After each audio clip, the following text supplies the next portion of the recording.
Hello. তো এখন যেই পরিবেশনাটা হবে সেটা অ্যাকচুয়ালি একটা র্যাপ সং সো কল, কারণ এটা আমি লিখতে পারি না, তাও ক্লাস 8-এ।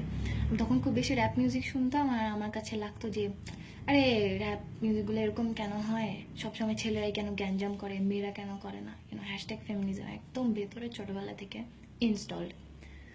তো আমার কাছে লাগতে যাচ্ছে আর একটা গান মেয়েদের জন্য হওয়া উচিত, মেয়েরা টিজ করতেছে, গ্যাঞ্জাম করতেছে। তো এই ভাবনা থেকে I wrote a song, I wrote a মানে র্যাপ সং। তো তারপর আমি এটা আমার ক্লাসে সবাইকে শুনেছিলাম, ক্লাস 8-এ সবাই খুব পছন্দ করছিল, ব্যাস অতটুকুই, ওটার কাহিনী শেষ। হঠাৎ আমার মনে পড়লো গানটার কথা কিছুদিন আগে, তো তাই আমার ইচ্ছা হলো যে আমি একবার গানটাকে একটু রিনিউ করি, করলাম। এনজয়। হ্যালো, আম অ্যাডাম টিজার, আজ এটা টাইম করি পার, সারাদিন রাস্তায় থাকি, বাপ মায়ের দিয়া ফাঁক, পড়াশোনায় মন নাই, আমরা দেখলে গান গাই। ও মিঠুর মা তোমার মিঠু কোনো কথা শোনে না, রাস্তা দেখে বাইকা যায় ফিরা একটু দেখে না, তোমার স্যারের লাগা আমি পড়াশোনা চাচ্ছি, লাস্ট টাইম তো স্কুলে বেড়া ভাঙা ভাগছি।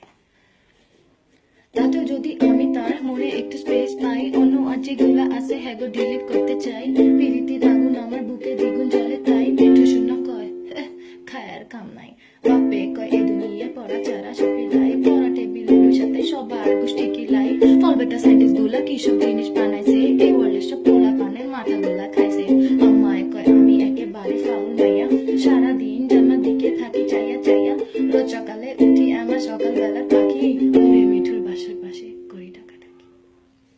একদিন মিঠুর ময় কয় তুই এদিকে আয়, ফের যদি আশেপাশে করস ঠ্যাং ও ঠ্যাং, মাইরা মুইরা ধরায় দিমু হাতের মধ্যে ঠ্যাং, ঠ্যাং ভাঙার ভয়ে যে ওই দিন পালাইছিলাম, এখন বুঝি হারে কি ভুলটাই না করছিলাম।